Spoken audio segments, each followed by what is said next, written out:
à tous et bienvenue sur la FEP TV. Je suis aux côtés aujourd'hui de Jocelyn Renoux, directeur général du groupe Convivio. Bonjour. Bonjour. Alors, vous êtes un acteur majeur de la restauration collective dans le Grand Ouest de la France. Et j'imagine que votre secteur a été l'un des plus touchés par la crise. Comment votre entreprise a traversé cette pandémie ? Alors, au cœur de la crise, c'est vrai que notre société a été fortement touchée.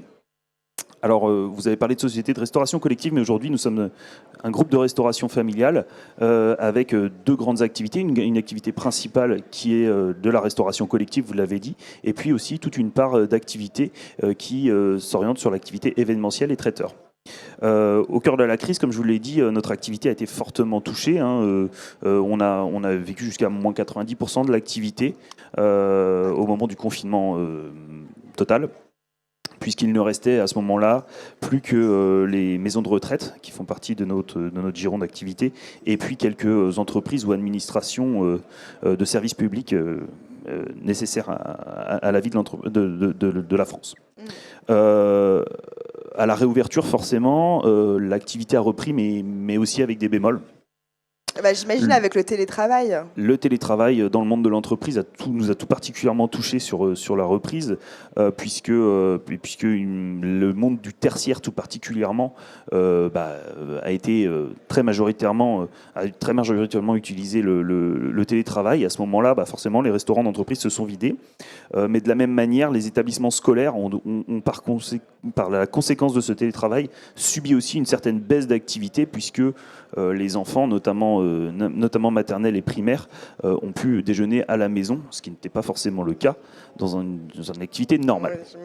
Au niveau de l'activité traiteur, quant à elle, forcément, l'ensemble des événements ont été annulés, ceci pendant plus d'une année. Et aujourd'hui, on est dans une phase de reprise, mais au cœur de la crise, on était vraiment dans un arrêt complet.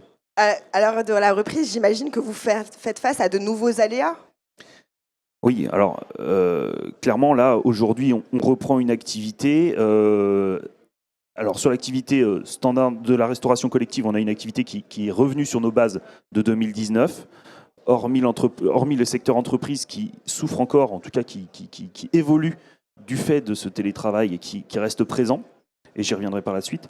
Mais sur l'activité traiteur, là on vit un vrai boom et une nouvelle forme de traiteur qui est extrêmement active.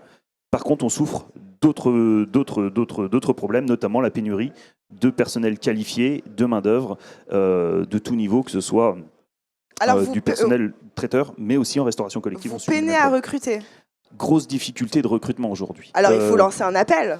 Écoutez, à la date d'aujourd'hui, pour avoir fait le point ce midi, nous avons 170 postes aujourd'hui vacants dans l'entreprise. Donc, nous faisons appel à toutes nos connaissances, notre réseau, et puis éventuellement... on va lancer un appel tout de suite. Voilà. Il y a 170 postes à pourvoir chez Convivio. Il faut y aller. Exactement. Et donc là, on va revenir un petit peu à vos activités.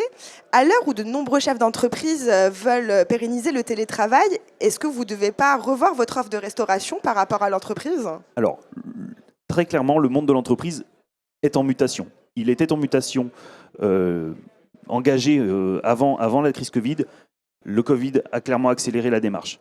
Face à ça, forcément, nous, on s'adapte. On s'est adapté, on a repensé nos méthodes et nos approches de clients. Et aujourd'hui, on travaille autour de plusieurs offres, et notamment une offre qui fonctionne très bien au niveau des entreprises, qui est l'offre Melchior. Alors, Melchior, c'est quoi ? Melchior, ce sont des frigos connectés que nous installons chez nos clients, dans les entreprises, et qui proposent donc des prestations de niveau traiteur, qualitatives, à base de produits frais français, et avec un traitement de l'emballage et du service à base de bocaux en verre réutilisables, et que nous traitons en continu. Ça marche très bien, très fort. Aujourd'hui, on est présent sur Nantes, on est présent sur Rennes. On ouvre Lyon là, en ce moment, et puis on va aller vers d'autres villes de France très prochainement. Très bien. Écoutez, une solution pour pallier le gaspillage alimentaire. Merci Jocelyn Renoux d'avoir été avec nous.